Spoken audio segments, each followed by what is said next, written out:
जय श्री राम प्रिय भक्तों, कई दिनों से आप नाम जप कर रहे हैं, साधना भजन ध्यान कर रहे हैं और आपको सफलता नहीं मिल रही, यानी कि आपका भाग्य करवट नहीं ले रहा। तो इसे सुनिए, भाग्य आपका ऐसा करवट लेगा कि सारी दुनिया दंग रह जाएगी और पूरी दुनिया में आपका नाम हो जाएगा। देखिए भक्तों, साधना काल में तत्काल या पहली बार में ही सफलता नहीं मिल जाती, परंतु जो धैर्य धारण कर सतत प्रयत्न करता रहता है, निसंदेह उसे एक न एक दिन सफलता मिलती ही है। और जब सफलता मिलेगी तो भाग्य करवट अवश्य लेगा, क्योंकि जा पर कृपा राम की होई, ता पर कृपा करे हर कोई।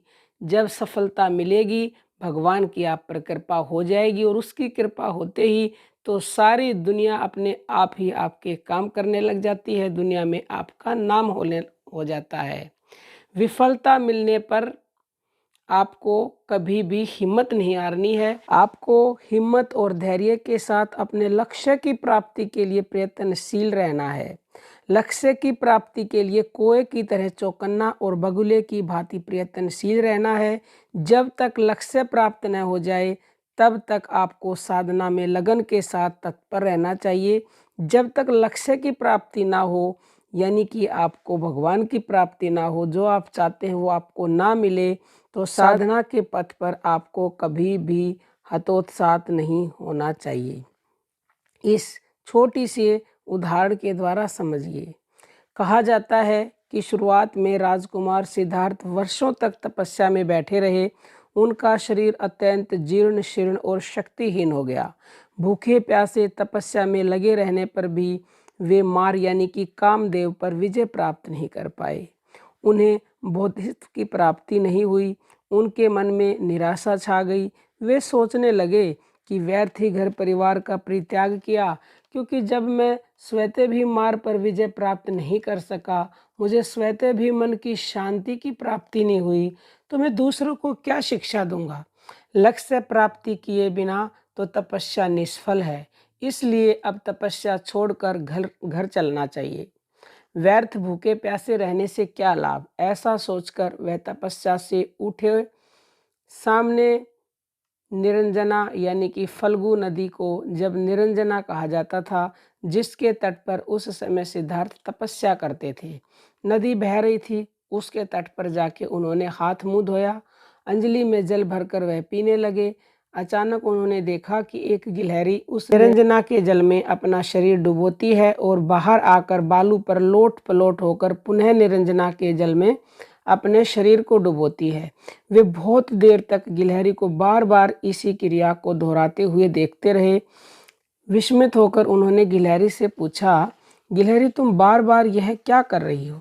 उसने कहा, हे तपस्वी, इस निरंजना ने मेरे मासूम बच्चों को अपने बाढ़ के जल में बहा दिया है, इसलिए मैं प्रतिशोध की अग्नि में दिन रात जल रही हूँ।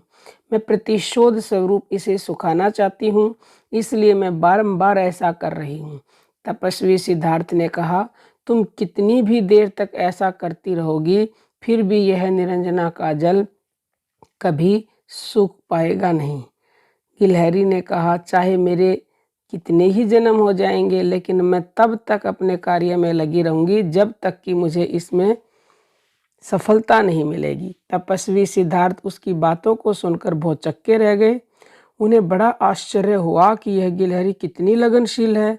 तब उन्होंने दृढ़ संकल्प लिया कि जब एक साधारण गिलहरी अपने लक्ष्य की प्राप्ति के लिए इतनी प्रयत्नशील है, तो भला मैं अपने लक्ष्य की प्राप्ति किए बिना अपने कर्तव्य से विमुख क्यों हो रहा हूँ। मुझे अपने लक्ष्य की प्राप्ति के लिए प्रयत्नशील होना चाहिए। गिलहरी से प्रेरित होकर तपस्वी सिद्धार्थ पुनः बोधि वृक्ष के निकट तपस्या के लिए लौट आए। उसी समय सुजाता नामक एक महिला वहां गीत गाती आई, जिसका भाव था, सितार के तार को इतना मत कसो कि वह टूट जाए, और इतना ढीला भी मत छोड़ो कि उससे आवाज ही ना निकले।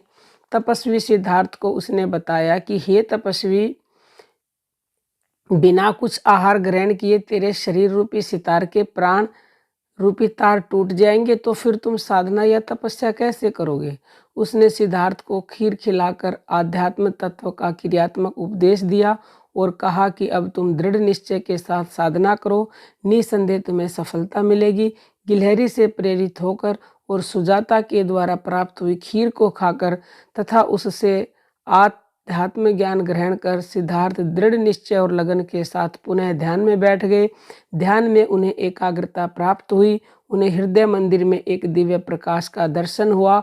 वे उसी प्रकाश के ध्यान में तन्मय हो गए। वे उस ज्योति के ध्यान में तद्गत और तद्रूप हो गए। उन्होंने मार पर यानी कामदेव पर विजय प्राप्त कर ली।